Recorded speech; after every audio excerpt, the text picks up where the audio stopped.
questo lavoro che ha preso tanti anni ed è anche, diciamo così, una scoperta, e ci porta a parlare di un argomento un po' strano ma anche molto fascinoso, cioè preistoria e fascismo.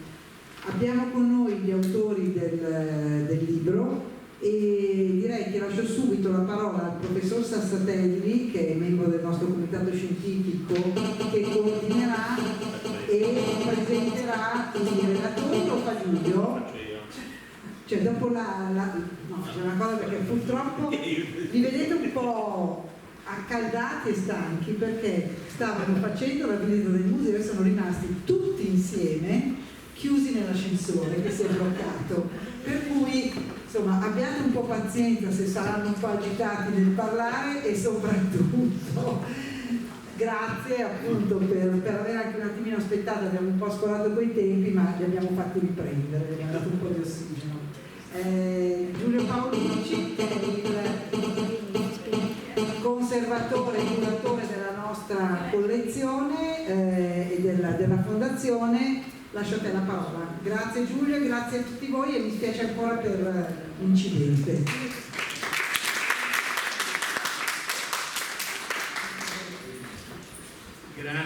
Grazie Presidente, grazie a voi per essere qui. Stasera è una bella serata, sono qui col professor Sassatelli, che ormai ci segue e ci accorda tutti i suoi saggi consigli come presidente dell'Istituto di Studi Etruschi, e con i due autori. Uno è una vecchia conoscenza dai tempi dei figurini, quando era funzionario, poi ho avuto questa carriera, era brillantissima, l'abbiamo ritrovato, la mia parlata mi tradisce, in Toscana, sovrintendente in Toscana, e quindi sono particolarmente felice. È una nuova conoscenza di stasera e io sono molto felice anche perché l'iniziativa di stasera si inserisce in quelle che sono le mie corde, la storia dell'archeologia in senso veramente più nobile e più alto. Credo che l'opera parli da sé, no? Dico, vedere questi 5 volumi qui, poi ci saranno loro, io dirò veramente che 4 cose di circostanza, ma mi fa piacere dirle. La Fondazione Rovati si sta orientando anche verso questo tipo di presentazioni, di conferenze e di altro. Il protagonista di stasera, oltre ai nostri due graditi e graditissimi ospiti, è questo Luigi Maria Ugolini. Credo che sia tra virgolette un illustre sconosciuto, no? ai più, perché sono tante di queste figure che hanno contrassegnato l'archeologia di questo paese che poi sono andate un po' dimenticate per motivi differenti. Parlavamo col professor Sassatelli, un altro veramente personaggio, Pericle Ducati, ecco, gli andrebbe probabilmente dedicato un qualcosa di sicuro. Quindi oltre a loro che racconteranno, perché questa veramente è un'avventura archeologica nell'avventura più generale di questo personaggio, io per così un po' provocatoriamente, visto perché c'è qui il presidente di Studi Etruschi, ho trovato per puro caso che Ugolini compare 2 volte sulla rivista di Studi Etruschi, una volta con un articolo nel 4º volume che pubblico, una cosa a me particolarmente cara soprattutto in questo momento, un articolo brevissimo di una pagina e mezzo con una fotografia di un rilievo di Pietraferta del Museo di Palermo. Siccome lo sto studiando, io avevo questo nome, però vabbè, insomma, e quindi mi sono riletto queste cose. È una cosa abbastanza, voglio dire, diciamo giovanile, quindi voglio dire, siamo nel 4º volume, quindi all'inizio degli anni 30, però vuol dire. Mentre mi ha colpito invece la recensione di Famminto del primo volume, e lì è stato divertente per certi aspetti, anche perché non ho avuto il tempo, ma mi sarebbe piaciuto tantissimo seguito anche di quello che sono riuscito a recuperare, leggere la copia di Bianchi Bandinelli del volume, cioè del necrologio che fa Giglioli su Ugolini, perché tra i suoi estratti c'è la sua copia, e siccome era avvezzo da buon toscano, per di più senese, quindi il peggio di questo mondo, commentare, fare delle chiose a margine, e ora è la prima volta che capito a Siena, vediamo che cosa ci riserva. Detto questo, appunto, è interessante quello che secondo me Minto dice di questa recensione, cioè si auspica questi 5 volumi che vengano completati perché c'è questo annuncio, e qui si capisce un po' quello che invece come si può dire, la critica più recente ha riservato, una critica feroce a questo tipo di personaggi, che poi è l'argomento loro, rispetto alla politica del tempo. È inutile negarsi, questi personaggi sono stati elementi forti di un discorso politico veramente invadente, in cui l'archeologia è stata utilizzata in maniera veramente enorme e forte per una questione squisitamente ideologica. Ci sono forme, Ugolini forse è quello, per quello che io sono riuscito a capire, che è stato ampiamente riabilitato da questi volumi, anche a livello di quella che è un po' la nostra Bibbia, che è la stratigrafia, no? Aveva una documentazione. Il fatto che loro siano riusciti a tirare fuori quest'opera vuol dire che aveva fatto delle cose egregie, delle cose importanti. Certo è che è andato in quel tritacarne che è stato il XX. Questo è soprattutto perché il fascismo aveva interessi forti su Malta, e ce lo diranno loro, e sull'Albania. Hanno scritto un articolo insieme spettacolare, secondo me, che è paradigmatico a tutta l'opera che stavano proprio sull'Albania. Ha la fortuna dell'archeologo praticante, trova questa prima Fenice, scala poi a Butrin, dove guarda caso arriva Enea. È chiaro che a un regime di quel genere gli faceva ovviamente un gioco enorme sapere che quello scavo era una missione italiana, e si capisce da tutto il loro lavoro. E io appunto poi il professor Sassatelli dirà anche come impostare questa cosa, però mi sembra interessante dire che siamo veramente in un grande scacchiere internazionale. Malta da un lato, l'Albania da un altro, anche in quel periodo di disgregazione totale che era stato l'impero ottomano da un lato e l'impero asburgico dall'altro, quindi si ricollocano, cercano, e quindi l'archeologia, e questo è secondo me di grande interesse, e purtroppo si sta riverificando latamente, che i reperti archeologici, l'archeologia e i personaggi sono utilizzati a fini propagandistici. Gli stessi, per tornare a una cosa a me più vicina, gli stessi etruschi sono visti come questi poveri moribondi rispetto ai romani, no? Quindi c'è questo articolo proprio di Pericle Ducati, se non sbaglio, che dice la forza dei romani, dell'arringatore, come si può paragonare a questi flacci di etruschi su queste urne tutti quindi voglio dire, questa è la temperie in cui si svolge l'opera di questo studioso e di tanti altri. Ha una vita abbastanza breve, perché parte volontario, lo diranno meglio loro, parte volontario nella prima guerra mondiale, poi gli asportano questo rene, tutte queste cose ho studiato, come vedete. Però quello che a me piace ricordare è che poi a un certo punto, in un'operazione forse troppo avventata, troppo forte, anche lui è entrato in questa classifica che fece, classifica tra virgolette, Daniele Manacorda, un fascista archeologo, un archeologo fascista, un archeologo e basta, un archeologo antifascista. Ha fatto questa categoria Daniele Manacorda in anni non recentissimi. È chiaro che in un periodo come questo, prendendo banalmente il giuramento al fascismo e il non giuramento, già quello era un discrimine. E non solo.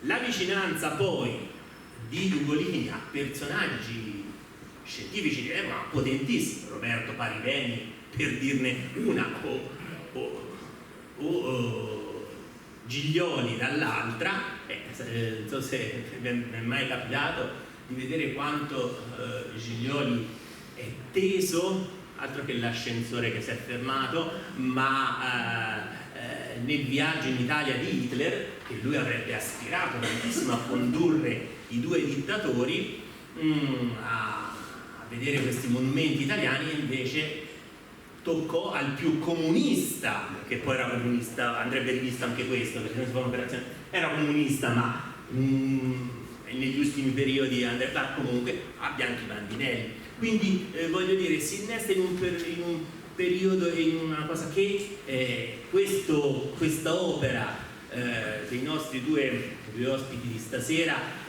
mettono delle basi.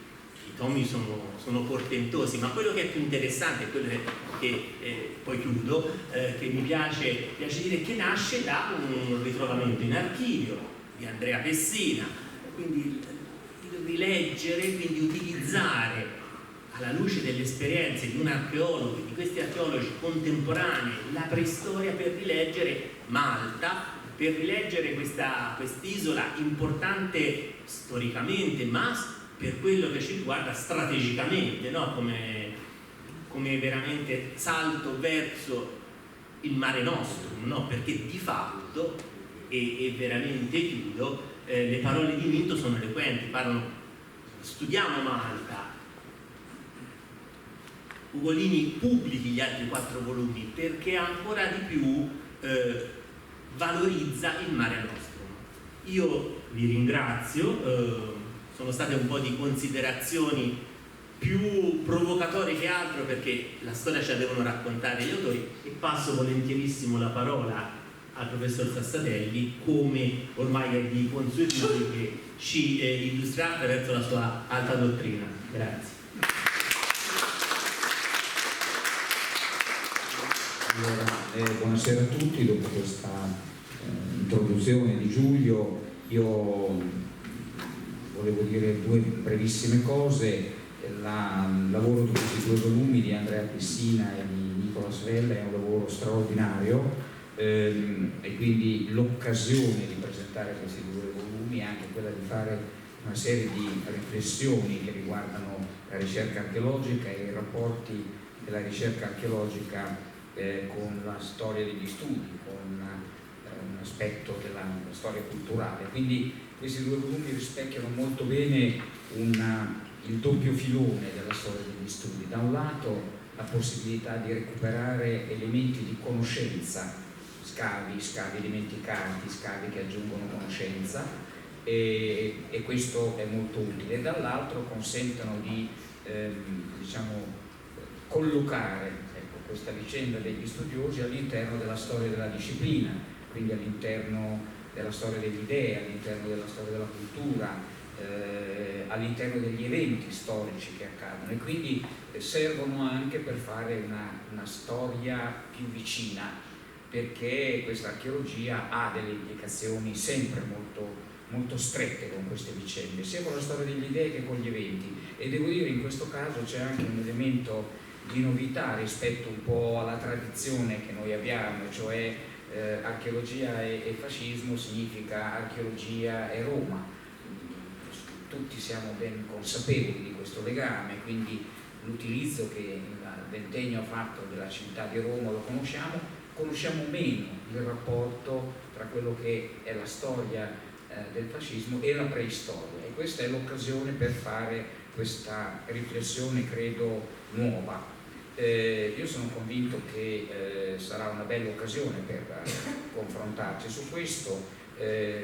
Non conosco tanto Nicola Svella, ma so che sta di Malta, conosco molto bene Andrea Pessina, siamo anche molto amici, lo stimo molto, lui è davvero un bravo studioso e un bravo soprintendente. Non dico altro perché poi ho avuto anche modo di conoscerlo personalmente, anche in occasioni molto ravvicinate. Quindi io credo che lascerei a loro il compito di introdurre, non dico di riassumere, ma di introdurre gli elementi essenziali di questi 2 volumi nei tempi che loro riterranno più opportuni, e poi un po' nella tradizione della Fondazione lasciare al termine di questa presentazione un po' di spazio alla discussione, alla riflessione, a qualche domanda o a quello che ciascuno di voi che sta ascoltando ritiene di poter dire. Ormai è un esperimento che abbiamo fatto già diverse volte, funziona. Io credo che anche in questo caso funzioni, perché al di là dell'aspetto filologico che può interessare più gli archeologi, l'aspetto della storia degli studi credo che toccherà da vicino molte delle nostre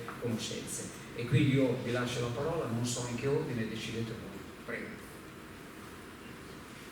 Forse parliamo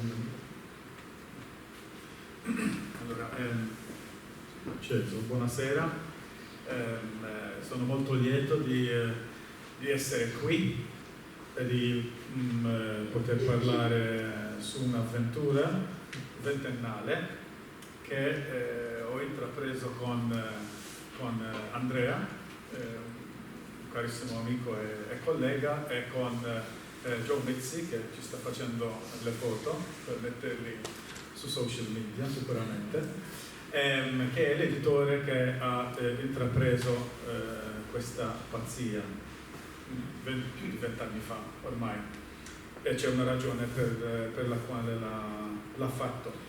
La nostra storia comincia in modo molto un po' strana, la cosa, quando ero borsista all'Accademia Britannica, per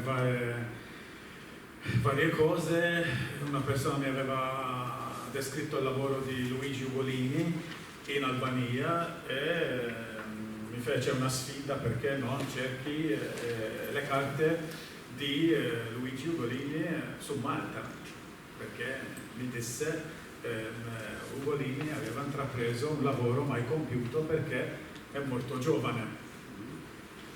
E io, essendo a Roma, dovevo studiare l'orientalizzante sardo, invece questo non è successo, perché ho cominciato questa ricerca che ho potuto soltanto continuare quando sono rientrato a Malta, e leggendo un articolo una volta ho visto una nota, e questa nota ha portato me e Oliver l'inglese, che mi fece questa sfida, mi lanciasse questa sfida, a contattare Andrea Pessina, che stava al Museo Pigorini, dove c'era l'archivio, un archivio incredibile. E da allora abbiamo cominciato questo lavoro che si è sviluppato su un arco lungo di 20 anni, uno scavo dentro carte, fotografie, documentazione, ma la cosa più interessante, magari quella più divertente, era lo scavo dei personaggi, dei protagonisti di questa storia, alcuni vivi, ovviamente tanti morti, non c'erano più. E poi magari dirò altre cose su questo punto. Perché Malta era interessante per gli italiani all'epoca? Malta si conosceva già abbastanza, perché ha una preistoria, come tante isole del Mediterraneo, spettacolare, una archeologia, quella che noi chiamiamo templare, che per la sua monumentalità sono dei siti preistorici che in certi punti sono a 4 metri di altezza, che non è facile che ruderi del genere ci arrivano, no? Ai nostri templi. E questo ha fatto sì che negli anni che negli anni antiquari da vari posti venissero a Malta a studiarli, e ovviamente c'è il passaggio interessante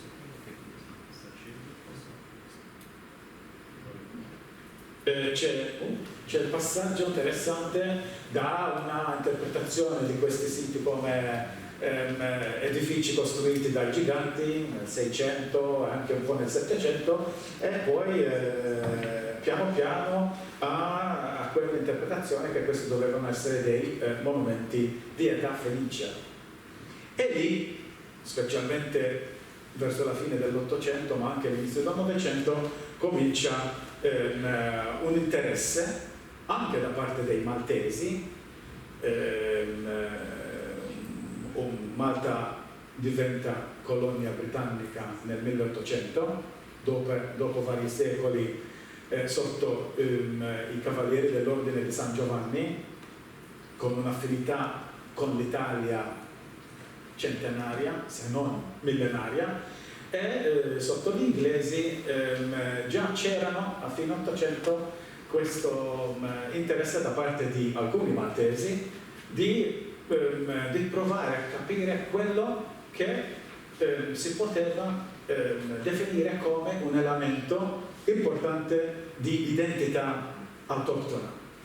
E negli anni, specialmente dopo il 1880, quando la presenza inglese divenne molto più autoritaria, nacquero due partiti, uno che era filo inglese e l'altro che era filo italiano. E da lì, piano piano, ma sicuramente negli anni 20, comincia la nostra storia, un interesse molto particolare da parte dell'Italia, specialmente di Mussolini, di aiutare i nazionalisti maltesi che erano filo italiani.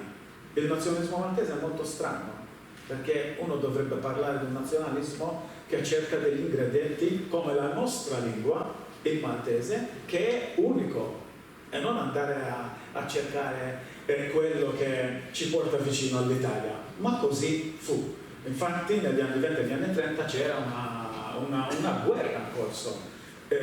La questione della lingua è l'italiano o l'inglese, che doveva essere la lingua maltese. Dimentichiamo il maltese. Infatti il maltese poi negli anni 30 fu usato dagli inglesi per bastonare quelli che avevano nel cuore l'italianità dell'isola. Qui si vede un raduno del partito nazionalista, lo stemma del partito, per chi conosce quella che era la Regia Deputazione per la Storia di Malta, e cioè l'organo propagandistico messo su per aiutare questi maltesi fino italiani, lo stemma è praticamente uguale, ma questo probabilmente lo rivediamo di più. A sostegno delle due fazioni c'erano due politici. A destra c'è Lord Strickland, un maltese in effetti, ma sposato a un inglese che era quello filo britannico, e a sinistra invece c'era Enrico Mizzi, Neric in maltese, ma all'epoca tu usavi la versione italiana del nome e lui invece era Gerard in inglese. Dai nomi dati alle famiglie si capisce subito di quale pasta è rifatto. Il mio secondo nome è Cesare, perché la mia famiglia era filo italiana e allora il nome Cesare era molto comune. Sto parlando dagli anni 20, infatti. Questo i miei allievi non lo sanno, neanche Andrea, perché mi prenderebbero in giro. Ma è così, in effetti. Io ricordo che a casa dei nonni c'era un busto di Dante, c'era lo stemma del Partito Nazionalista su un coscino ricamato a mano. Era cosa normale, anche se negli anni 30 stare a Malta non era molto, molto facile. Nel contesto politico, nei dibattiti anche in Parlamento, si parlava anche di storia e si parlava anche di preistoria, e cioè nel decidere quali dovevano essere gli ingredienti dell'identità maltese. Mizzi e Strickland e ovviamente i loro compagni dibattevano in Parlamento che, per esempio, i templi erano di età fenicia. Perché? Perché per Lord Strickland il megalitismo maltese era molto vicino a quello dell'Inghilterra, Stonehenge in Inghilterra. Invece per quelli filo-italiani sapevano perfettamente che questa storia dei Fenici era una menzogna e sicuramente doveva essere completamente combattuta. Queste cose che non stavano né in cielo né in terra. E in effetti la datazione dei resti megalitici maltesi era un elemento molto importante. Non ci dimentichiamo che prima della datazione al carbonio 14 uno brancolava un po' nel buio. E cioè, come fai a datare una cosa, specialmente se quella cosa non ha l'aiuto di una cronologia che si usa in Egitto o nell'Egeo, dove in Egitto ci sono i calendari eccetera, no? A Malta c'era un archeologo di spicco, medico in effetti, visto qua a destra, che si chiama Zamit, Temistocle Zamit. Zamit era un medico, cioè aveva la forma mentis scientifica. Si arriva all'interpretazione guardando i dati bene, però non aveva mai studiato, la formazione non era quella di archeologo e stava molto attento nel dare un'interpretazione. E quando scavò un sito molto importante al quale Ugolini dedicò un volume intero che abbiamo messo insieme, sono quasi 500 pagine, quando Zamit scavò Tarshin era un sito completamente sepolto, non come tanti altri che gli antiquari venivano a Malta a vedere, perché erano dei monumenti che mai sono diventati un sito archeologico sepolto, ma invece Tarshin lo era, e lì Zamit fece delle scoperte fantastiche. E lì, guardando l'iconografia, questa qua del motivo spirale, tutti pensarono che la spirale di Tarshin doveva essere come l'elemento decorativo della spirale nell'Egeo, e cioè li datiamo all'età del bronzo, 1600 a.C. Al massimo. Invece Zamit disse, per ragioni molto particolari, specialmente la stratigrafia che lui scavò a Tarshin, che no, doveva essere un monumento molto più antico, e dava la datazione di 3000 a.C., e cioè la datazione del carbonio 14 negli anni 60 ha dato ragione a questo pensiero.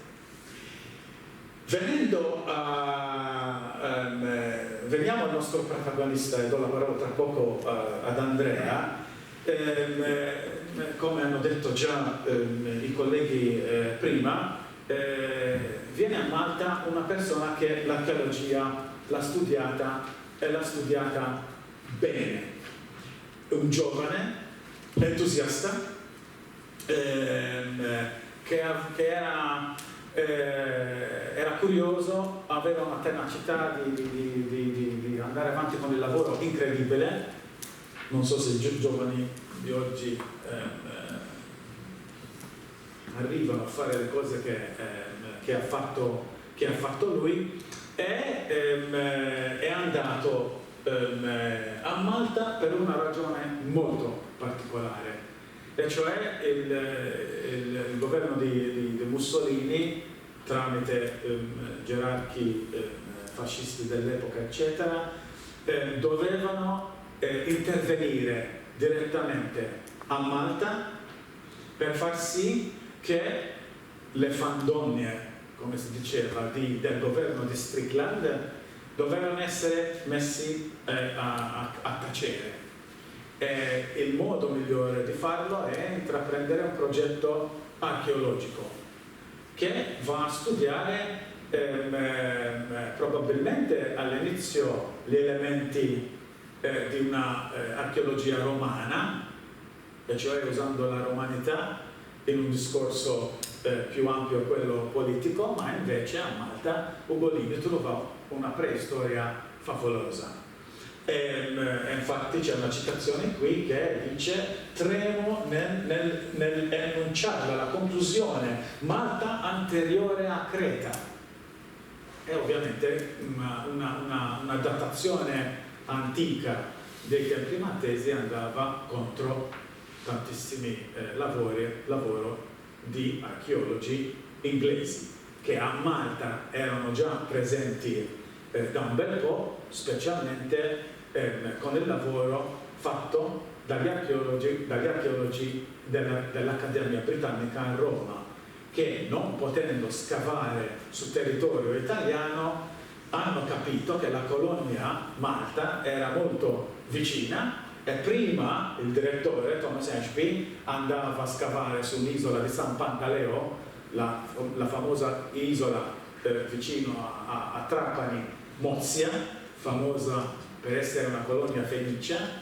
Andava prima lì, dove aveva gli amici, la famiglia Whittaker che produceva il marsala, e poi andava a Malta a giugno, un inglese che il calore non gli faceva molto bene e lì aveva dei problemi, però gli inglesi volevano una presenza molto molto importante nell'isola. In questo contesto arriva il nostro protagonista. Andrea. Vado avanti per altri due. Ok. Devo dire che prima dicevamo che certe cose non succedono, non è una cosa strana. Sicuramente la mia storia con Ugolini è molto molto strana. Perché? Perché passeggiando una volta per il Pincio, chi conosce l'Accademia Britannica sa, perché io ero borsista lì, no? Un maltese all'Accademia Britannica, già la dice lunga questa cosa. Passeggiando nel Pincio, dove ci sono tanti protagonisti, quasi tutti maschi, quasi tutti italiani, al 99%, invece lì ho trovato una foto, un busto di quello del papà di Enrico Mizzi, Fortunato, il fondatore del Partito Nazionalista. Mi sono chiesto: ma questo che cosa fa qui? Perché sta qui? E poi scavando nell'archivio dell'Accademia Britannica, dove ho trovato un opuscolo, Malta Italianissima, che fu dato nel 7 giugno. Il 7 giugno a Malta è una festa importante perché nel 1919 gli inglesi hanno sparato sui maltesi per il costo del pane, era troppo costoso, c'era una dimostrazione e hanno ammazzato 4 persone. A 7 giugno è molto molto importante, ma nel 1940 fu scoperto questo busto, e durante quel raduno questo opuscolo è stato dato. Nell'Accademia Britannica invece ho trovato una lettera di ringraziamento da uno dei servizi segreti britannici a quello che diventò il direttore dell'Accademia Britannica, dicendo: sì, li stiamo controllando tutti a Roma, quelli che stanno dietro a questo opuscolo qui. Immaginate, no? Se si trova, io sto all'Accademia Britannica, nessuno sicuramente aveva aperto questo opuscolo prima di me, e trovo questa lettera, e da lì con Oliver che mi dice: ti faccio una sfida, trova queste cose, poi vado lì e trovo. E infatti nel 1940 quella che era la deputazione per la storia di Malta divenne il Comitato d'Azione Maltese, e cioè era un momento di un raduno alle armi dove si doveva fare qualcosa per cacciare via gli inglesi da Malta. Quella era l'idea, fondamentalmente. E in questo contesto dobbiamo pensare al lavoro intrapreso, perché l'archeologia non è l'unico elemento. In Italia, specialmente a Roma, era da anni che i maltesi venivano qui, andavano lì a studiare l'arte. C'era sempre uno scambio di cultura, attori, artisti, scultori che andavano a Malta. Lo scambio c'era sempre, e cioè avere una regia deputazione per la storia di Malta, con sede all'inizio sicuramente al Palazzo Mattei, nel centro storico di Roma, era una cosa normale. Però se tu vuoi far valere l'italianità di Malta, c'è bisogno di un apparato accademico, cioè una rivista, l'Archivio Storico di Malta e tante altre cose, dove uno poteva pubblicare, ma pubblicare cose serissime. Non è una cosa così. E si vede che c'era un tentativo di italianità di Malta, ma tante altre cose, con persone di spicco, i Biscottini, Francesco Ercole qua giù, una mostra fatta sull'italianità di Malta. Tutto questo fu intrapreso all'epoca con, devo dirlo, pubblicazioni molto importanti. Conoscevo qualcosa di tutto questo prima del 2001, specialmente del contributo fatto da Luigi Ugolini a Malta? No, perché io all'università di Ugolini non si parlava soltanto dei dannati inglesi in questo contesto, ho scoperto soltanto Ugolini un pochettino, non Ugolini ma il suo collega architetto Carlo Ceschi, perché il professore mi aveva detto devi fare una tesina sulla copertura dei templi, e la scuola italiana, questa di Carlo Ceschi, venne fuori con una copertura dei templi molto originale che doveva essere all'astre di pietra eccetera, e io ho scoperto questo contributo, ma basta, per il resto niente. Ugolini doveva essere completamente dimenticato, e questo è un po' il contesto del trattato, questo protagonista sicuramente per me.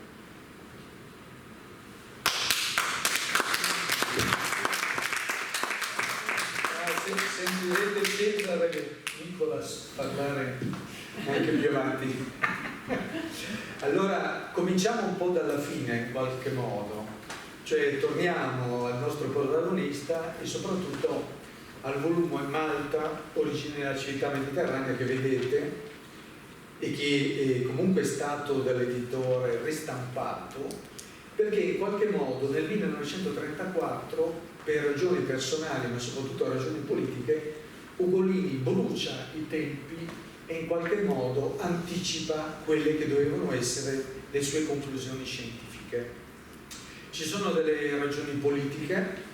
Nel 1932 il Partito Nazionalista Maltese aveva vinto le elezioni e aveva una larga maggioranza.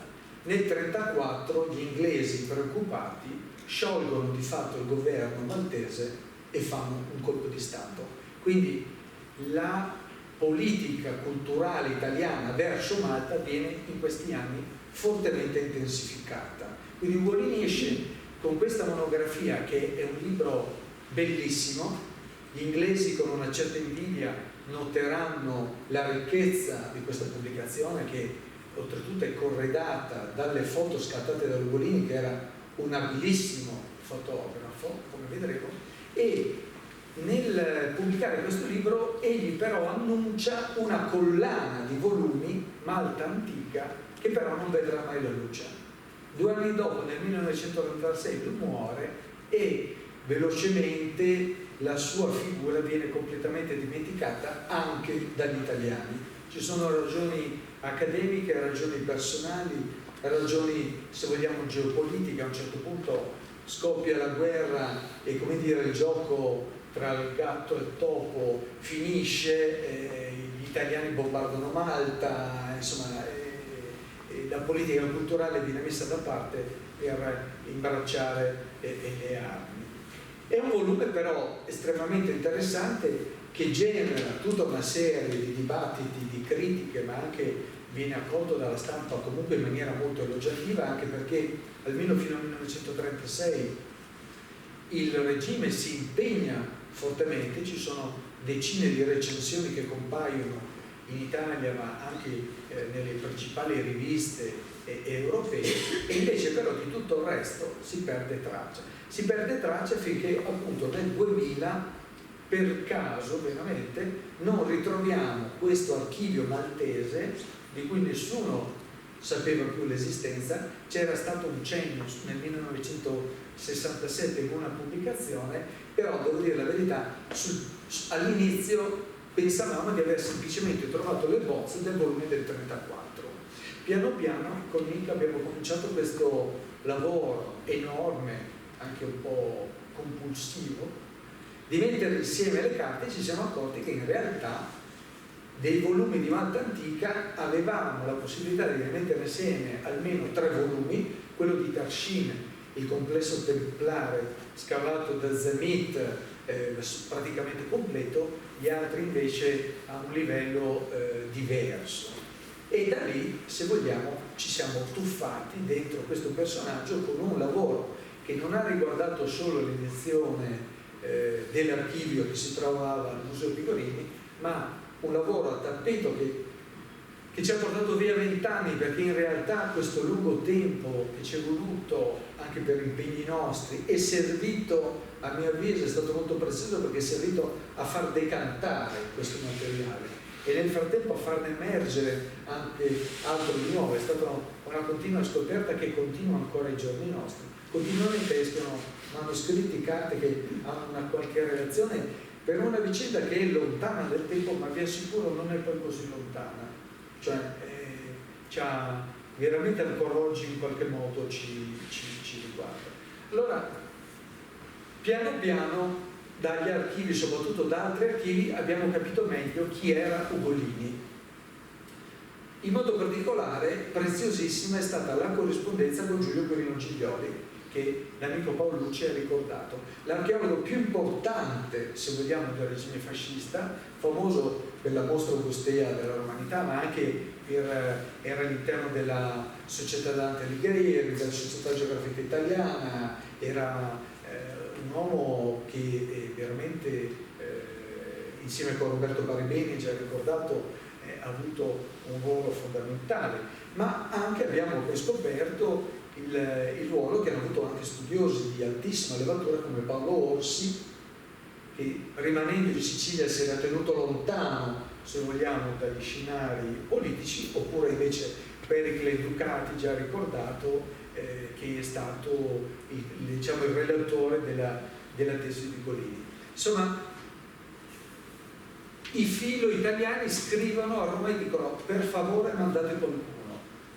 Strickland sta dicendo delle fesserie colossali. Strickland veramente diceva: i Fenici dopo essere stati a Malta hanno raggiunto la Cornovaglia, l'Irlanda, erano biondi con gli occhi azzurri, anche insomma da qui sono poi nati gli inglesi, eccetera eccetera. Una teoria che peraltro gli studiosi avevano da tempo rinnegato, anche gli studiosi di lingua inglese, però evidentemente era utile, era strumentale quello che era il partito allora filo inglese. E in questo, voglio dire, faccio una brevissima digressione sulle parole che ha detto Giulio. In realtà non è solo il regime che ha usato l'archeologia, in realtà l'archeologia ancora oggi viene continuamente usata per questo tipo di discorso, perché di fatto l'archeologia a pieno titolo fa parte della storia della cultura. Devo dire che questa esperienza che noi abbiamo, questa avventura che abbiamo percorso, immaginando di fare un lavoro strettamente archeologico, ha preso poi delle direzioni completamente diverse, ha ampliato anche, se vogliamo, i nostri orizzonti, perché ci siamo resi conto noi stessi di come sia impossibile per l'archeologo liberarsi da quelle che sono le situazioni, ed è normale che sia così, da quello che è il contesto socio-politico, culturale, che era particolarmente forte nel ventennio, ma che non è venuto meno neanche ai giorni nostri. Io penso, un'altra digressione, sono stato funzionario in Friuli Venezia Giulia, adesso sono sovrintendente. Alcuni anni fa la regione Friuli-Venezia Giulia fece una legge speciale, c'era un governo regionale leghista, per cercare le radici celtiche del Friuli. Era il momento in cui le regioni rivendicavano una certa autonomia rispetto a Roma, bisognava differenziarsi da Roma. Naturalmente le ricerche che abbiamo fatto usando i soldi messi a disposizione abbiamo trovato di tutto fuori le cose celtiche. Però questo è un motivo che torna continuamente. La ricerca, anche strumentale o mirata, di un'identità che per essere affermata o per essere negata ha bisogno spesso dell'archeologia. Perché l'archeologia, diversamente dalle fonti scritte, non mente, o perlomeno così si crede. E quindi io credo questo lavoro ci ha permesso di capire meglio, di avere una consapevolezza maggiore su questo discorso. Ma perché cade la scelta su Ugolini? Perché Ugolini si è appena laureato, è un veterano della guerra, i francesi stanno entrando in Albania, hanno già una missione archeologica vera e propria. A un certo punto da Roma il governo chiede a Roberto Paribini: ma non abbiamo nessuno da mandare in Albania. E Paribini cerca un po' e poi dice: ci sarebbe il giovane Ugolini, un giovane preparato, eccetera eccetera. Ugolini veramente lo caricano su una nave, lo mettono su un asinello e inizia a girare l'Albania. Nel giro di pochissimo tempo, senza sapere dove andare, abbiamo la corrispondenza, gli scrive a Baldacci, a Bologna, e gli dice: lei che conosce l'Albania mi saprebbe dire da che parte andare? Perché lei, so che ha scritto un libro, non ho avuto il tempo di leggerlo, ma io devo partire fra 2 giorni. È un po' il pressappochismo di certe imprese. Comunque sta di fatto che nel giro di pochissimi anni Ugolini compie un'impresa archeologica di straordinaria portata, che peraltro è stata ripresa poi dall'Università di Bologna in tempi recenti.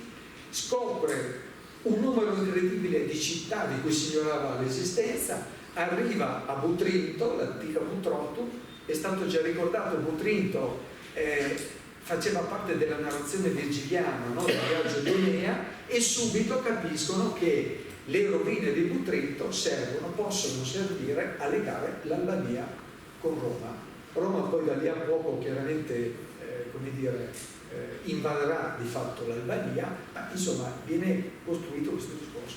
Lui crea velocemente una vera e propria missione di cui fanno parte personaggi che avranno anche grosso spicco a livello culturale e archeologico italiano, e devo dire compie un vero e proprio miracolo. Ma un miracolo che il regime sfrutta abilmente, perché ad un certo punto Ugolini viene mandato in giro per tutto il mondo a fare conferenze, perché le scoperte che lui abilmente documenta, facendo tutta una serie di documentari con l'Istituto Luce e che vengono proiettati in giro, hanno un clamore incredibile. Nessuno però sapeva, e qui veniamo, se vogliamo, alla nostra scoperta, che Ugolini però di fatto nel cuore era legato a Malta. La missione, che non è mai stata una missione ufficiale, ma il suo lavoro su Malta, lui era nato come archeologo preistorico e si era formato fortunatamente con alcuni dei migliori archeologi, scava con Giacomo Boni sul Palatino, e probabilmente la sua grande competenza stratigrafica per l'epoca, perché va sempre contestualizzata, nasce da questa incredibile figura che è Giacomo Boni. Comunque lui già da quando aveva 29 anni inizia a pensare a Malta, perché comunque è legato al megalitismo mediterraneo e effettivamente si rende conto che i templi maltesi sono qualcosa di straordinario. Ex Oriente Lux, questa era la teoria loro dominante. Tutta la civiltà veniva dall'Egeo o dall'Egitto. Ugolini dice, e qui è il titolo della sua opera del 34, Ex Medio Lux. La civiltà in realtà, e poi ne parleremo, nasce al centro del Mediterraneo. E qui è cominciato una esperienza anche per noi culturale veramente importante. Zamit. Nika ha già parlato di questo incredibile personaggio, oltretutto nei nostri volumi abbiamo potuto, grazie anche a questi 20 anni che sono passati, Nick ha potuto vedere i taccuini di Temistoclea e Zamit, che sono ancora sostanzialmente inediti, ma la cosa eccezionale per l'epoca, ma anche per oggi, Zamit mette a disposizione tutto il materiale e tutti i suoi appunti a disposizione di Ugolini, perché si rende conto che Ugolini vuole fare un'operazione che nessuno aveva mai tentato prima, e cioè documentare tutti i templi, fanno un rilievo estremamente accurato, una documentazione fotografica che resta ancora oggi insuperabile, e noi l'abbiamo recuperata circa 2000 foto, ma anche documentare passo dopo passo tutti i materiali rinvenuti con una grande attenzione a quella che era la loro posizione stratigrafica, oltre poi a lanciarsi in una serie di interpretazioni. Io penso poi dei materiali, Nicolas vi parlerà meglio. Comunque vedrete fra poco, scorrendo velocemente, la quantità di materiali che ha lasciato. Gira per tutti i musei del Mediterraneo, appunta con grande attenzione i materiali, i confronti, eccetera, fa tradurre tutti i documenti di scavo, le relazioni che allora erano in inglese, quindi come dire difficilmente accessibili, perché voleva veramente in questa collana Malta antica pubblicare, mettere a disposizione degli studiosi tutto quello che c'era allora, perché effettivamente era difficile, in parte lo è ancora, leggere questo fenomeno dei templi maltesi, no? Qui avete l'elenco del materiale al momento della sua morte, purtroppo coglie tutti un po' di sorpresa, e l'allora fidanzata, la marchesa Augusta Incontri, consegna tutto all'Istituto Nazionale di Archeologia con una lista di questi materiali. Vedete i report, le note, i disegni accurati di tutte le stele, le basi di altare, eccetera, che ornavano i monumenti. Tutto, viene tutto documentato con un lavoro che, e qui sta, se vogliamo, la scorrettezza degli inglesi, che di Ugolini hanno completamente accantonato l'opera, un lavoro che nessuno aveva mai fatto. È un lavoro che abbiamo scoperto ci torna oggi utile per ricollocare molti oggetti in quello che era il loro contesto stratigrafico originario. Andiamo là. Allora io direi, adesso li scorriamo semplicemente per darvi un'idea della qualità. Lui si fa accompagnare da un pittore, perché viene corredato anche da dei quadri a colore, questi monumenti.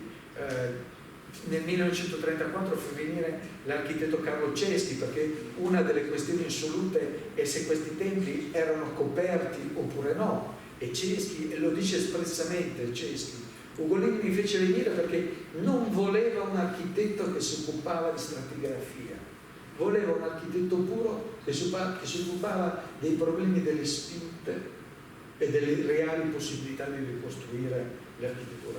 E naturalmente qui anche vi fate un'idea della descrizione pezzo per pezzo e frammento per frammento di tutto il materiale, con sempre, continuamente, una attenzione alla qualità delle foto.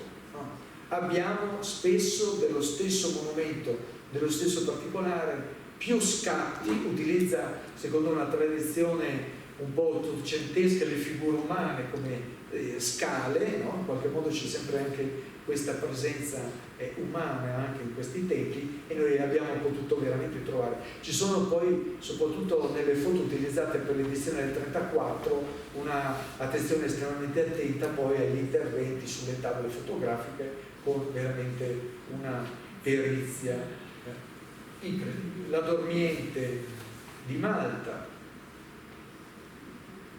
altro esempio di statuette che, come sapete, sono una delle caratteristiche della civiltà neolitica maltese, e poi le famose spirali, tutti questi motivi dinamici che appunto erano uno degli elementi sostanziali. Nella sua operazione, nel suo lavoro, viene aiutato da tutte le famiglie dell'intelligenza maltese che erano quasi per la totalità filo italiane e che lo aiutano in tutti i modi. Ora, l'importanza di queste foto, come vedete, è che lui dettaglia e documenta ogni particolare, e questo è utilissimo perché ci ha permesso, soprattutto ai colleghi maltesi, di vedere quanto in un secolo i monumenti si sono deteriorati, ma anche di riscoprire ad esempio certi rilievi che erano stati ricoperti per questioni conservative, ad esempio un rilievo di Tori nel complesso templario di Tashin, e guardando le foto Nicolas si è reso conto che era un rilievo di cui nessuno aveva più memoria. Si è scavato e questo rilievo è stato poi riportato alla luce. Ora è un dibattito veramente acceso quello che oppone, se vogliamo, gli studiosi di allora, perché si muovevano veramente all'interno di una questione estremamente complessa, da dove avevano avuto origine a questi tempi. E l'uso della preistoria in realtà per Ugolini non era una novità. Già durante la sua esperienza, diciamo, albanese, anche se era un po' sfuggito inizialmente, egli comunque, per cercare di provare gli stretti legami tra le due sponde dell'Adriatico, soprattutto la Puglia e l'Albania, tira in ballo gli Illiri, perché effettivamente gli Illiri, soprattutto secondo una tradizione che era stata riletta da alcuni studiosi italiani, soprattutto Gherardini, avevano una comune origine con i Veneti. Allora, provare che i Veneti e gli Illiri condividevano questa comune origine era uno dei tanti modi per sostenere l'espansione di Roma verso la sponda orientale dell'Adriatico, e soprattutto metteva fuori gioco altre progeniture che potevano essere vantate, ad esempio l'elemento greco, che era più tardo, e dava invece notevole rilievo alla preistoria. Perché a Malta, ad esempio, il governo fascista non poteva utilizzare, come aveva fatto in altri contesti, la romanità, perché i templi cosiddetti fenici erano più antichi. Quindi bisognava andare a ritroso del tempo a cercare qualcosa di ancora più antico che potesse in qualche misura scalzare appunto i supposti collegamenti. Qui vediamo Nasra, se non sbaglio, sì. Okay. E qui vedete Ugolini accompagnato dal pittore Igino. Ci fermiamo adesso un attimo su quelli che sono i coinvolgimenti più diretti dei colleghi maltesi. Sì, un punto interessante che si vede in questa foto, dico delle cose sulle persone qui, è che queste foto non sono state pubblicate nell'opera di Ugolini, perché i personaggi, le persone, quelli che erano in veste tradizionale, davano uno stampo molto più autentico a questi edifici dove le persone non ci sono, perché ovviamente c'è l'edificio ma le persone non c'è. Però nel piano di creare davvero una nazione c'era bisogno di portare una civiltà preistorica e popolarla. E come si fa a popolarla se non mettendo le persone in veste tradizionale, quella che era sicuramente tradizionale e conosciutissima all'inizio del Novecento, cioè non questo abito qui, ma quello tradizionale qua, e anche l'altra signora, eccetera, eccetera. Quello che è stato bello per me, personalmente, io sono archeologo, parliamo sempre dei morti o parliamo di edifici dove i vivi non ci sono vuoti. vanno i turisti, portiamo gli allievi, portiamo a metterli, a dargli vita usando la nostra parola oppure le tecniche costruttive, 3D, eccetera. Ma per me era strepitoso il viaggio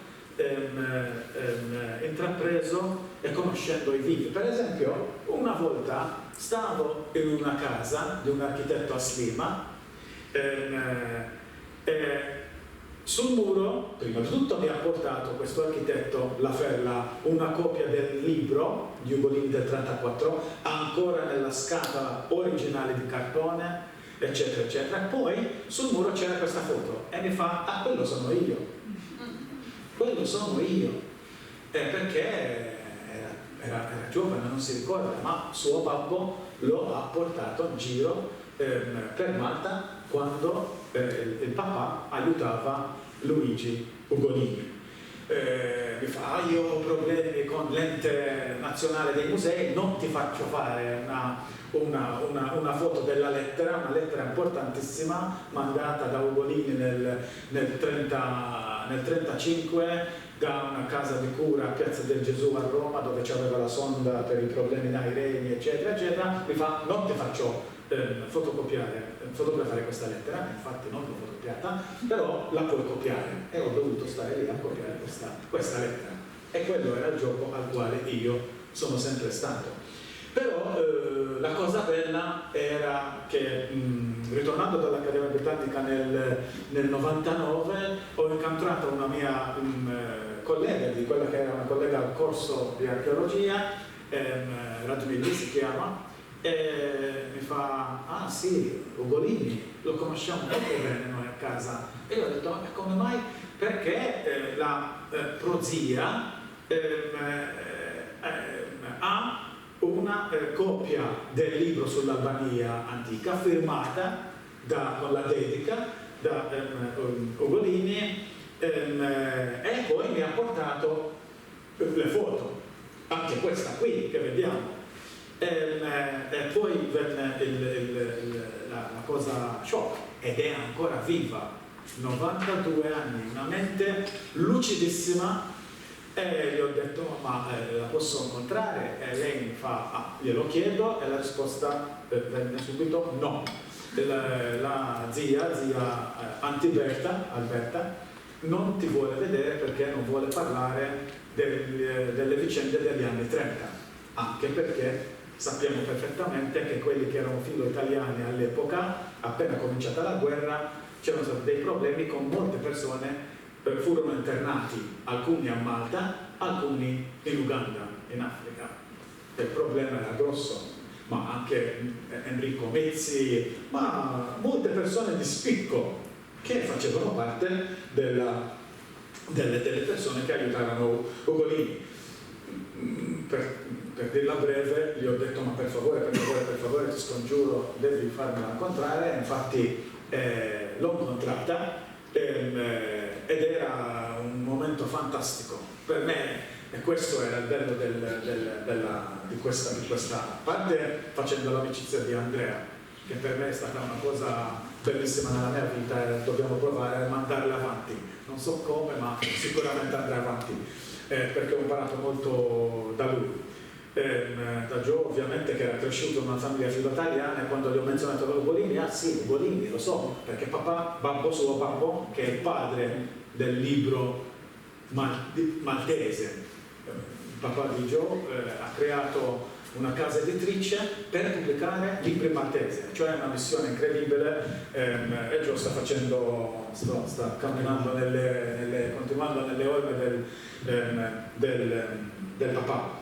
Ed è stata una cosa strepitosa. Qui la prozia della mia amica, che è la persona più in alto, Berta, mi faceva vedere questa foto, e poi diceva: questo vestito era più scuro, le scarpe erano così, ma dava colore a una vicenda lontana, e si arrossiva pure, perché, e questo l'abbiamo trovato dopo, aveva del tenero verso Luigi Ugolini. Invece Luigi Ugolini aveva in un altro... Ugolini era romagnolo, per intendersi. aveva un altro interesse, interessava la persona sulla sua destra, che era la figlia del presidente della corte, anche lui internato in Uganda, una storia così. Però queste foto, parlando a lei mi disse che la sua missione era quella di tradurre tutto l'apparato, tutti gli articoli dall'inglese all'italiano. E questo l'abbiamo trovato nelle note, come si doveva fare la traduzione e chi faceva cosa. E cioè quello che ci ha detto era completamente vero. Si vede, no, dall'abbigliamento che questo era un rango della società maltese, di spicco erano tutti avvocati, si incontravano, c'era l'equivalente di un bar dove si trovavano tutti, ovviamente molte volte controllati dagli inglesi. Gli inglesi sapevano perfettamente, Strickland lo chiamava il Lawrence d'Arabia a Malta. Sapevano perfettamente qual era la missione, però ti comporti così bene, gli aveva detto che non ti possiamo fare nulla. E infatti la storia andò avanti. E negli anni abbiamo trovato altre foto, uno entra nella casa del figlio di Zammit, c'era un album di fotografie dove si vede Ugolini dando il saluto fascista, perché era normale all'epoca anche finire una lezione a Malta dando il saluto, e insomma andiamo avanti così la nostra inchiesta, e si è capito perfettamente che Ugolini poteva fare la sua opera perché c'era un network di amici che lo hanno sostenuto, credendo nell'idea di mandare avanti questo studio che purtroppo nessuno ha mai visto. La signora è morta a 102-103 anni, e infatti quando nel 2005 abbiamo fatto una mostra a Malta, lei è venuta ed era molto fiera di questo lavoro che avevamo fatto. Il tempo corre, però vedo che andiamo. Ugolini alla morte viene messo da parte, direi che questo adesso ci interessa relativamente. Io però credo che andrei direttamente a un altro discorso, eccolo qua, ed è che Giulio nella sua introduzione ha ricordato i giudizi, o meglio la classificazione che Daniele Manacorda diede a suo tempo su le varie tipologie di archeologi. Se c'è una cosa che abbiamo imparato nel nostro lavoro è che in realtà queste classificazioni non hanno nessun senso, ma le cose vanno calate all'interno di un contesto che molto spesso, anche culturale, viene frainteso o poco capito. Quando iniziai a occuparmi di Ugolini, uno dei giudizi che mi colpì tra tanti fu quello che diceva: se Ugolini fosse vissuto qualche anno di più avrebbe sicuramente firmato il manifesto degli scienziati razzisti del 1938. Era razzista. Bene, è il contrario di quello che invece è stato affermato. Perché? Quello che abbiamo potuto capire, e qui forse veniamo nella parte, se vogliamo, più sostanziale anche del nostro racconto, è che Ugolini in realtà non è solo un archeologo fascista, ma è in qualche modo l'erede di una tradizione che era di studi molto più antica, che aveva un suo fondamento, il suo principale rappresentante Giuseppe Sergi, un antropologo estremamente famoso, che aveva in qualche modo coniato quello che noi chiamiamo il mediterraneismo, cioè la valorizzazione di quello che era stato l'apporto della preistoria mediterranea. Sergi pensava chiaramente soprattutto l'Italia, Ugolini diceva ma forse non è stata l'Italia, però comunque è Malta, che sta chiaramente a pochi chilometri dall'Italia, e questo mediterraneismo avrebbe poi rappresentato la diffusione da sud verso nord, e quindi anche verso il centro Europa, della vera e propria civiltà.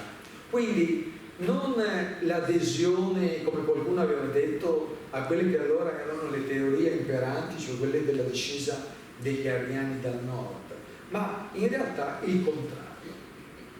sarebbe bastato leggere con un po' più di attenzione le parole dell'Ugolini stesso contenute nel volume del 34.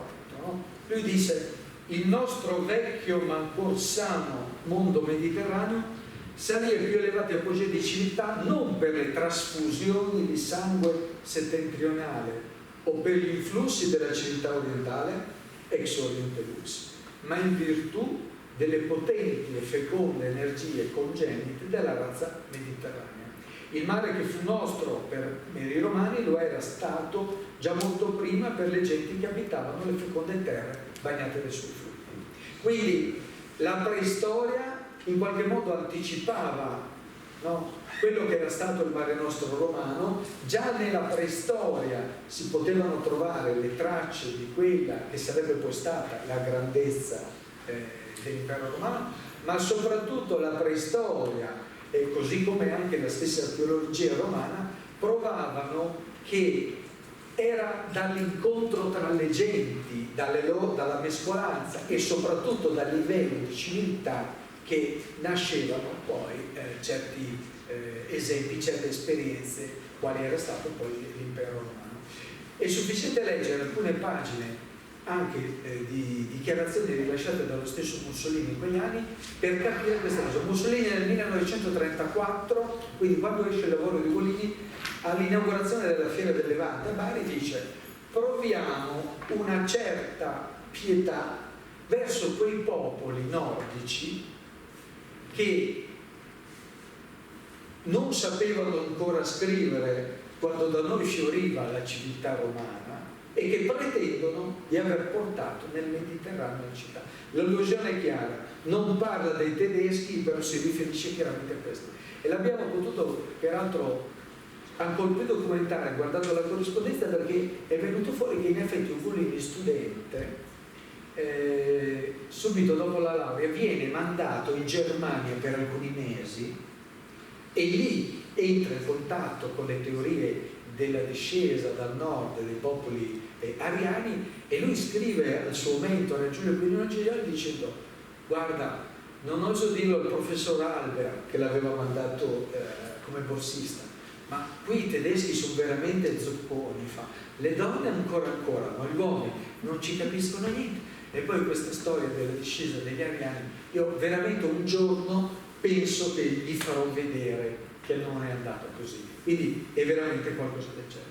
Quindi ad un certo punto, naturalmente, questo discorso del mediterraneismo si sposa anche con quelle che sono come dire, gli indirizzi della politica coloniale italiana. All'Italia in qualche misura provare che almeno una parte dell'Africa ha condiviso con la penisola italiana per certi momenti un certo livello di civiltà può andare bene, perché è verso l'Africa che l'Italia sta cercando di trovare uno sbocco.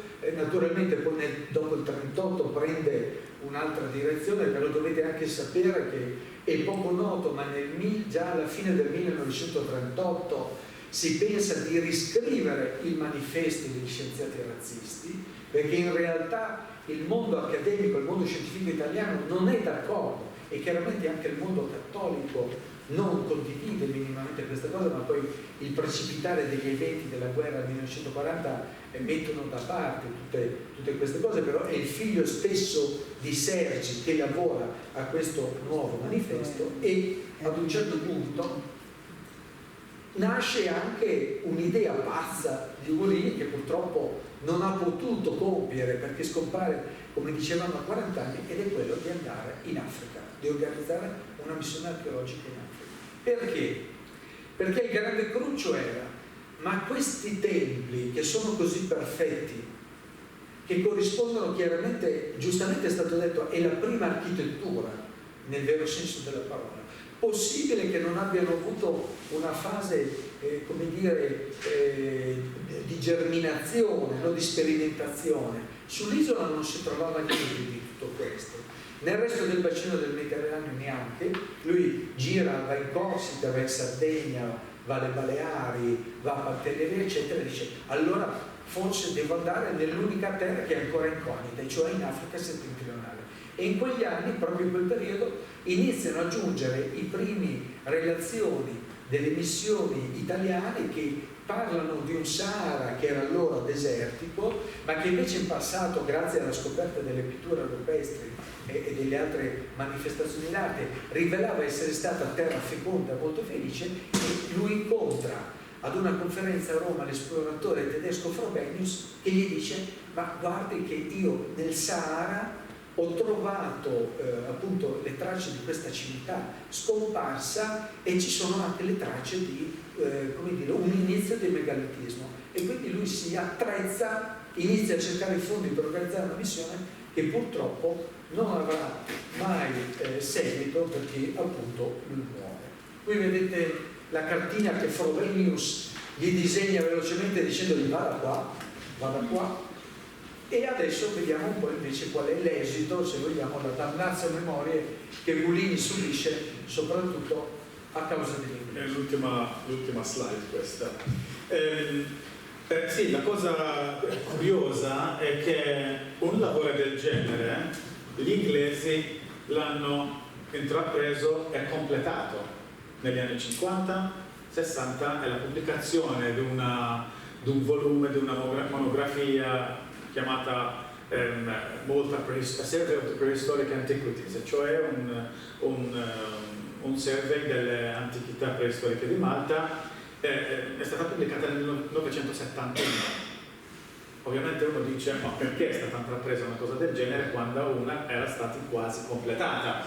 Ed era la bibliotecaria dell'Accademia Britannica che, appena morto Ugolini, ex bibliotecaria, perché non era più bibliotecaria, anzi ha deciso di vivere a Roma, ed era secondo me molto vicina al fascismo, scrisse una lettera nel Times di Londra dicendo: è morto questa persona, molto valida, è incredibile che gli inglesi non fanno niente per valorizzare la preistoria di Malta. Sicuramente se gli inglesi intraprendessero qualcosa del genere dovrebbero prendere in considerazione gli scritti non completi del defunto compianto Ugolini. Ovviamente nel Colonial Office a Londra questo non è andato giù, e infatti una risposta alla lettera di Strong venne pubblicata da quello che era un preistorico molto famoso all'epoca, Gordon Child, e un altro professore di storia di Oxford, John Maes, dicendo che la pubblicazione di Ugolini era piena di fesserie, era un libro così bello perché c'erano delle immagini, ma non si può dire che è una teoria autorevole, eccetera, eccetera, eccetera. Invece, scavando negli archivi, abbiamo visto che gli inglesi hanno preso molto seriamente quello che è stato pubblicato da Ugolini, e hanno fatto sì, prima con una cattedra di archeologia a Malta nel 1939, presa da quello che poi diventò il direttore dell'Accademia Britannica, Ward Perkins, quello che faceva da spia essenzialmente a quei maltesi che avevano a cuore, stando in Italia, la causa di Malta, e da lì comincia un lavoro per scegliere una persona che potesse mandare avanti questo lavoro. E all'epoca si diceva: ma non possiamo farlo senza un italiano, perché non gli chiamiamo Luigi Bernabobrea, che in Sicilia aveva creato una rivoluzione negli studi, e ovviamente Malta, essendo molto vicina alla Sicilia, sarebbe da pazzi lavorare senza di lui, ma invece questo è stato completamente bloccato. E da lì il lavoro è andato avanti, nessuno ha mai guardato Ugolini seriamente, perché gli inglesi hanno deciso in un altro modo. Il curatore al Museo di Malta fino all'indipendenza infatti era un inglese. L'inglese non gli è stato rinnovato il contratto negli inizi anni 60, i nazionalisti vengono al governo all'epoca e hanno deciso di mettere su a Malta una missione archeologica, della quale fanno parte alcuni colleghi qui, perché la missione è ancora attiva negli anni. E poi negli anni 80 la storia è continuata, quando Malta era molto vicina alla Libia di Gheddafi, gli americani, questo l'ho scoperto nel 2007 quando stavo al Getty in California, è apparsa una donna molto anziana e ha detto: ah, ci dispiace perché non abbiamo finito una missione importante che ci fu data nell'83. E gli americani, the Secretary of State, cioè quello che è il ministro degli affari esteri, chiede al UCLA, al Dipartimento di Archeologia all'University of California di Los Angeles, di mandare una presenza americana su suolo maltese. E questo accadde nell'83 e all'84, però non durò per niente, perché era importante avere una presenza americana su suolo maltese, cioè la storia si ripete sempre e gli archeologi sono un medium eccezionale per far sì che c'è una presenza su un territorio di quelli che possono toccare il naso, eccetera, eccetera.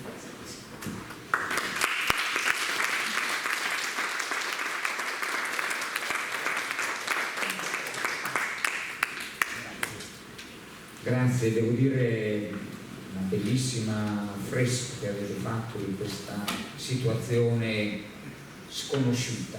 Direi la cosa che emerge di più è questo Ugolini dimenticato, ma questo modo di lavorare dimenticato che è stato portato alla luce sia negli aspetti del recupero dei documenti archeologici che anche negli aspetti delle impostazioni culturali. Secondo me questo è il merito più grande di questo libro, e devo dire voi avete fatto un affresco proprio di tutti questi intrecci con le situazioni politiche, con il dibattito ideologico, che è molto efficace, anzi siete stati anche bravi a concentrarlo. Per cui io in particolare quest'ultima considerazione sul mediterraneismo secondo me è interessantissimo, perché noi siamo un po' troppo abituati a etichettare politicamente in modo negativo certe prese di posizione. Questa cosa del Mediterraneo è in realtà un presupposto storico che è il fondamento dei nostri studi attuali, che ha una ragione interna proprio al nostro modo di lavorare e di procedere, quindi è molto importante questo aspetto. Io mi fermo qua, poi ho tre cose. Anche il mediterraneismo nasce alla fine dell'Ottocento e nasce già alla fine dell'Ottocento in versione anti-austro-tedesca, perché tutti questi studiosi, Sergi, sono stati tutti garibaldini. Quindi c'è veramente questo desiderio di reagire, se vogliamo, a questa cosa. Però ci sono anche delle ragioni scientifiche. Secondo me la parte interessante è vedere come le due cose si sommino e a volte si fondano, rendendo difficile distinguere che cosa è ideologia e che cosa invece era realmente pensiero scientifico. Perché dobbiamo immaginare che si sta scoprendo l'antichità dell'Africa, si stanno scoprendo i primi resti di ominidi e si sta via via rendendo sempre più evidente che se c'è stato un popolamento europeo, questo popolamento è arrivato dall'Africa. Naturalmente non hanno i sistemi di datazione che compariranno col carbonio 14, si basano su altre cose, però c'è ormai la consapevolezza che effettivamente è arrivata un'ondata che probabilmente potrebbe essere passata per Malta, c'è tutta la questione di qual era allora il livello, no, del Mediterraneo, eccetera, e si è diffusa. Ma poi soprattutto si prende anche consapevolezza dell'importanza e della rilevanza che ha avuto la civiltà neolitica all'interno del Mediterraneo e nella quale l'Italia ha giocato un ruolo fondamentale, soprattutto di cerniera tra Oriente e Occidente. Quindi Ugolini, che ha ben presente gli scavi, soprattutto quelli pugliesi, no? Poi ci sono altre figure di cui non abbiamo potuto parlare. Angelo Mosso, anche lui un medico che si dedica negli ultimi anni della sua vita all'archeologia, scrive anche lui un libro, Origini della civiltà mediterranea. Quindi in realtà Ugolini non è pazzo, si innesta benissimo in una tradizione di studi che nasce molto più prima di quanto pensassimo, o di quanto noi fossimo come dire, a conoscenza è che è di origine ottocentesca e devo dire è una tradizione che poi volendo puoi portare ancora più indietro, puoi portare agli inizi dell'Ottocento, ed è quella continuamente della rivendicazione di identità, di unità nazionali, ma anche di pluralismi che usano l'archeologia. Gli Etruschi vengono usati moltissimo nell'Ottocento, quando non si sa ancora se l'Italia deve diventare una federazione di stati o un unico paese sotto la monarchia sabauda. Gli Etruschi vengono usati per lo Stato nazionale, esatto. Sono considerati quelli che hanno fatto per primi l'unità nazionale, al punto tale che al momento che Re su Nizza si inventano delle iscrizioni etrusche per dire che Nizza era italiana, perché era diciamo, i primi ad aver realizzato una sorta di unità. Sì, e quindi è una storia antica che si ripete e che via via, però devo dire la verità, nella quale è difficile separare politica da pensiero scientifico, perché è un tutt'uno che si può. Sono assolutamente d'accordo. Io chiedevo se c'è qualcuno che vuole intervenire. Prego.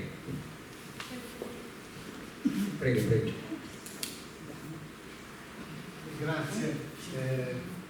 Non so se si sente. Si sente? Sì.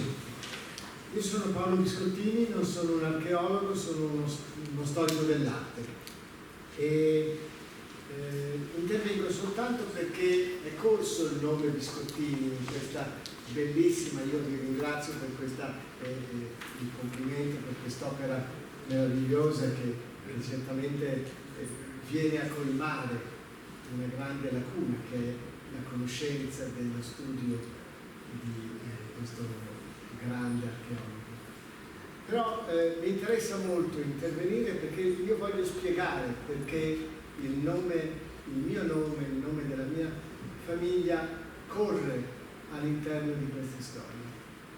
Mio padre si laurea nel 1929, è del 1909 e si laurea nel 1929, a 20 anni, era molto bravo.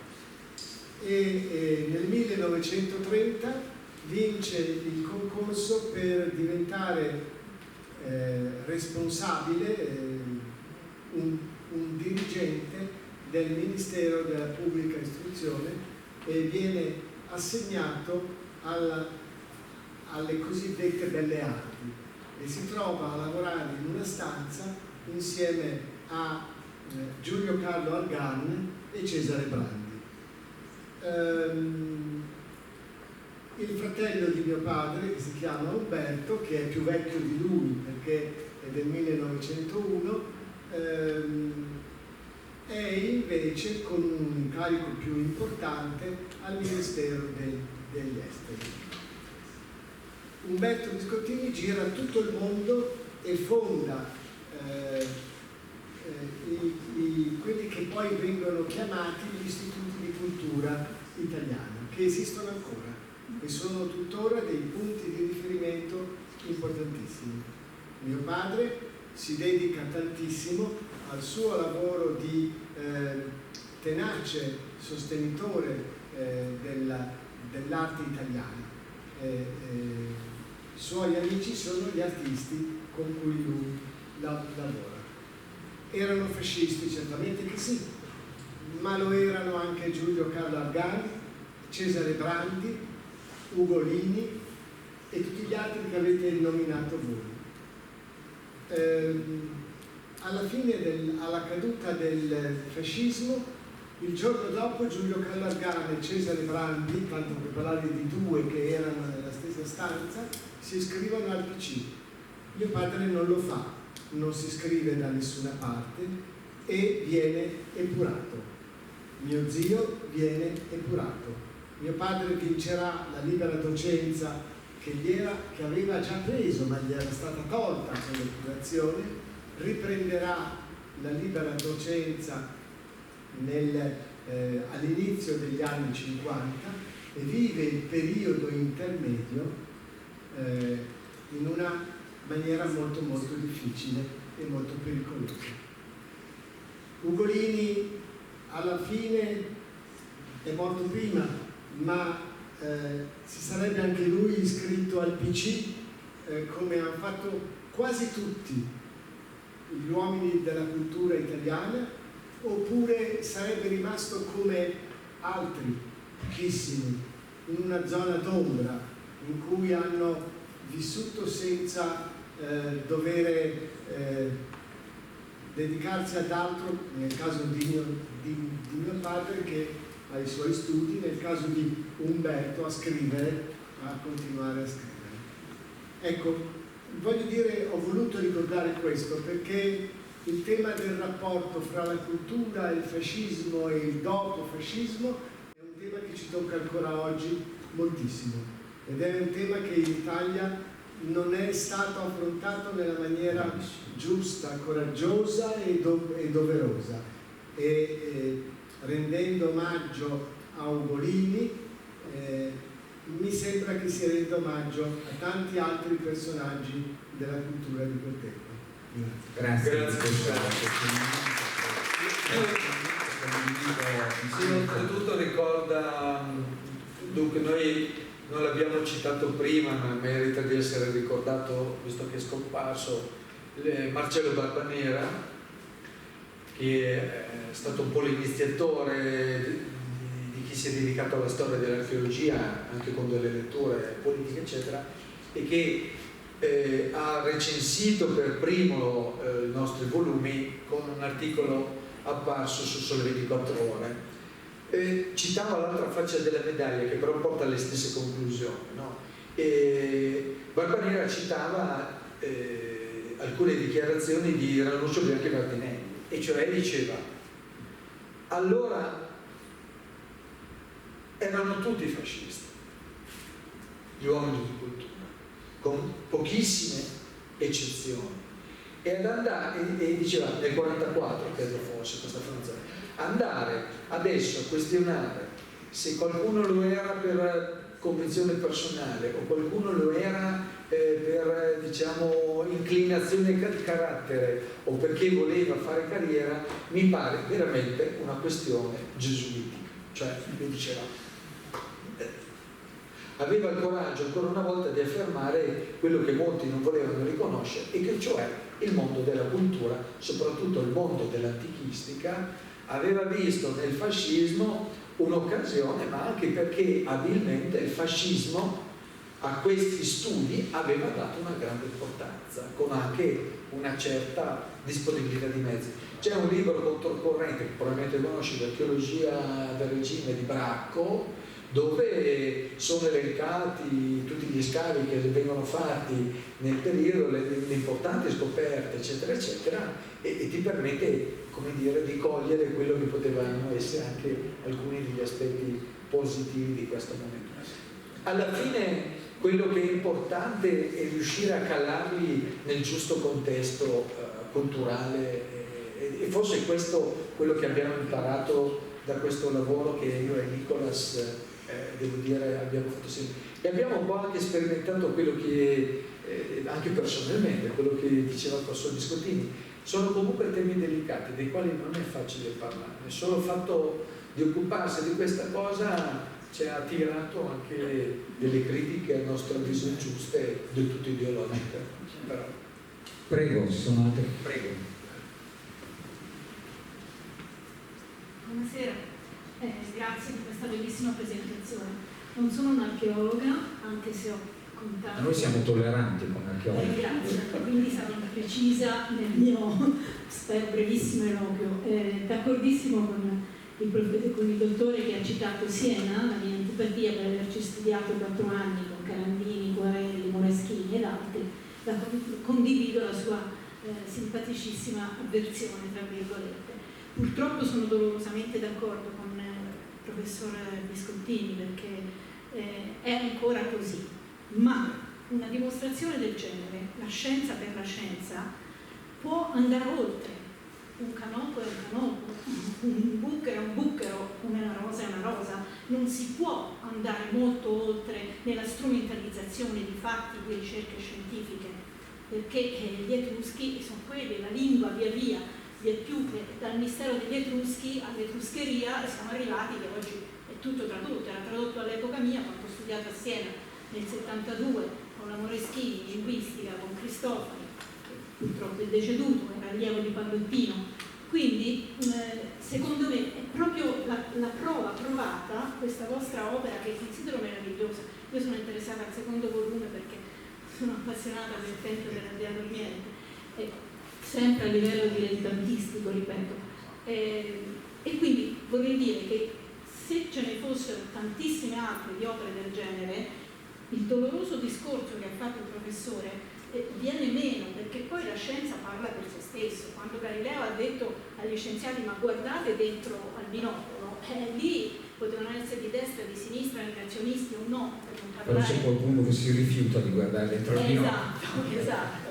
Qui guardate il tempio della Dea Dormiente e guardate i vostri studi, non si può strumentalizzare più di tanto.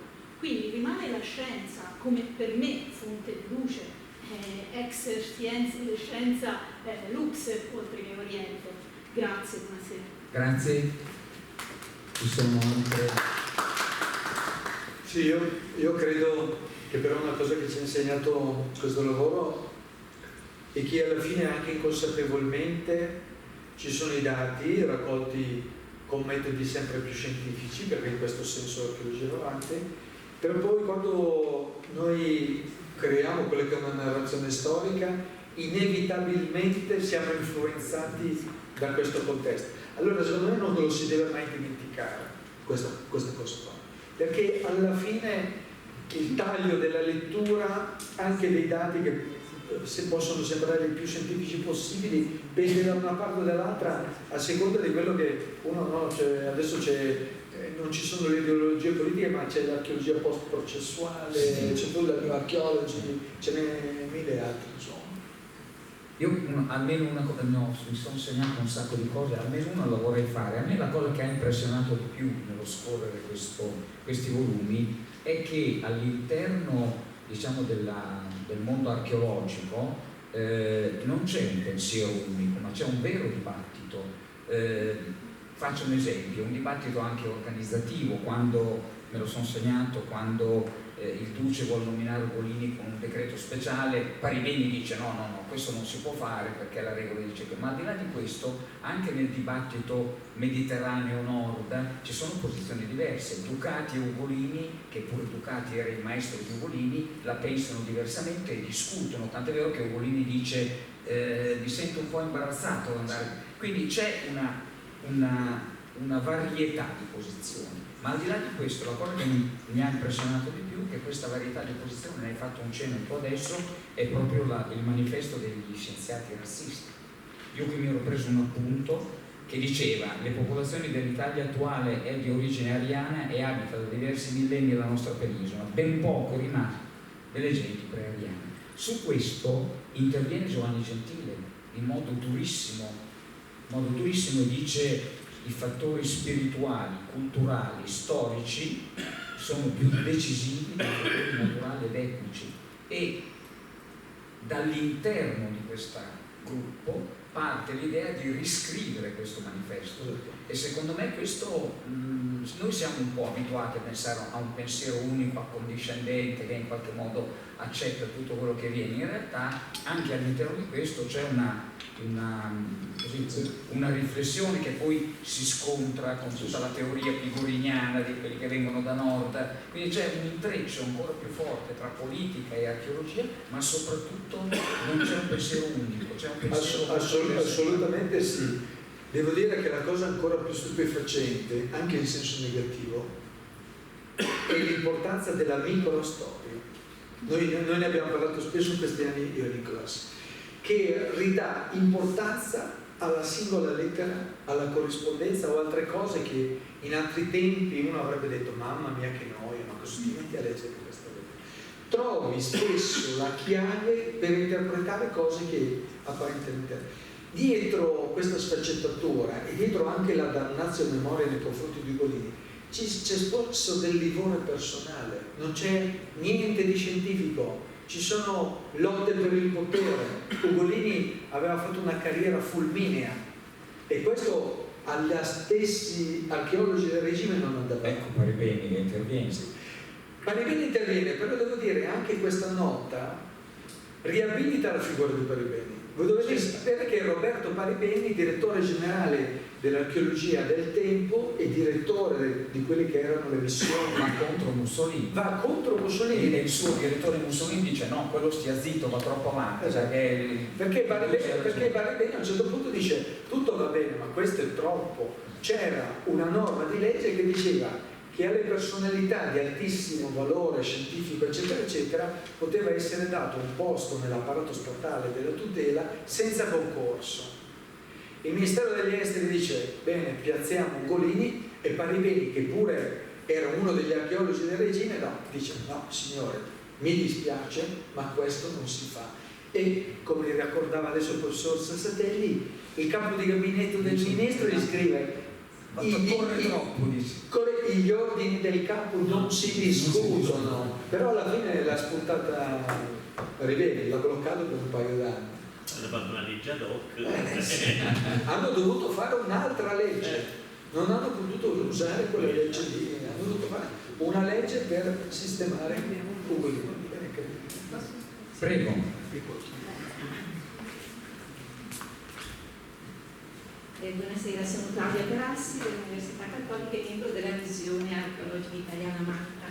Mi occupo di monete naturalmente. Volevo lanciare una proposta per creare una nuova occasione per collegare Malta e la Fondazione Rovati e il museo, che sapete ha un interesse per il mondo etrusco. Perché dico questo? Perché scavando in un archivio, in un catalogo della fine del Settecento di una raccolta tedesca, ho trovato una moneta che viene detta della zecca di Malta perché è stata trovata a Malta, che in effetti è un didramma della zecca di Populonia. Quindi mi sono incuriosita e ho detto, ma vediamo se ci sono altri manufatti etruschi a Malta. Ci sono frammenti di Bucchero, anche da Cassiglia, dagli scavi dell'Università di Malta, c'è una palchetta burnea con un cinghiale, e ci sono dei manufatti conservati alla Giulia Museum con provenienza maltese, quindi mi ha intrigato questa cosa. Non so, propongo, possiamo organizzare una piccola mostra con questi manufatti, ragionare se veramente gli etruschi dall'Etruria andavano a Malta o c'era il passaggio attraverso Cartagine, non so che... Da etruscologo posso spegnere un po' il suo entusiasmo, mi dispiace molto. Noi mi perdoni, con la franchezza, le monete sono le cose che circolano di più, prescindendo da quelli che le hanno emesse. Quindi la presenza di una moneta... Per quello che cercavo di ampliare il quadro, per vedere se c'erano altri manufatti. È l'elemento meno identitario dal punto di vista culturale. È il bene mobile per eccellenza, per quello che cercavo di capire se c'erano altri manufatti di origine etrusca trovati a Malta. Era fortemente, insomma, un po'... Peccato che non l'ha visto Ugolini, magari potevo usarlo. Cioè il dubbio mi era venuto, appunto, poi nel catalogo settecentesco si dice trovata a Malta, però mi sono chiesta, ma ci sono dei manufatti etruschi trovati effettivamente a Malta, quindi la moneta potrebbe avere un inserimento in questo contesto. Così lancio la proposta. Basta per questo. E grazie comunque per l'interessantissimo. Prego, c'è un altro.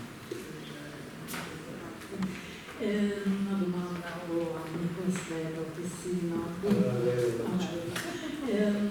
Dunque Ugolini conosceva gli acquarelli, aveva visionato gli acquarelli realizzati da artisti di Grand Tour, e tra questi ce n'era uno che rappresentava il circolo di Blackboard a bordo. Nei materiali da voi consultati nell'archivio non ci sono, mi pare, dati inerenti a questo circolo di Blackboard, e io l'ho trovato, ho letto tutti i posti e l'ho trovato molto strano, perché anche solo parlando con persone del luogo, cosa che Ugolini faceva, avrebbe potuto avere notizie riguardo la posizione di questa struttura, che poi gli inglesi hanno, passatemi il termine, scalazzato in maniera terribile nell'Ottocento, poi dopo ci sono state tutte le campagne negli anni '80 dell'archeologo irlandese. Ugolini E quindi l'ho trovato veramente strano questa cosa. Ugolini aveva visto un manoscritto dove che era a mani privato all'epoca, infatti abbiamo riportato anche le foto di questo schizzo che ha fatto, dove si vede una struttura circolare, ma non si vedeva niente. Secondo me i lavori sul campo di Ugolini dovevano andare avanti per un tempo molto più lungo, e che lui prima di morire aveva soltanto finito una parte di quello che doveva essere, probabilmente Tarshin sicuramente che era quello più importante per la stratigrafia, ma per il resto lui doveva ritornare più volte. Non ha avuto tempo, per quello che il secondo e il terzo volume riportano soltanto un pezzo, specialmente il terzo volume. Lui andava in giro, vedeva dei siti eccezionali. Non c'è nulla dell'ipogeo. Non c'è nulla dell'ipogeo, ma secondo me... no, dell'ipogeo mi pare che lui tratti solo un po' di materiali. Ma la descrizione del monumento non c'è. Nel mio libro ho fatto finta che lui avesse visto ma doveva andare avanti per altri anni. Grazie. Credo che dobbiamo chiudere, anche perché sono le 8, sono 2 ore che siamo qua, che fa piacere, vuol dire che abbiamo interessato l'uditorio. Grazie a tutti.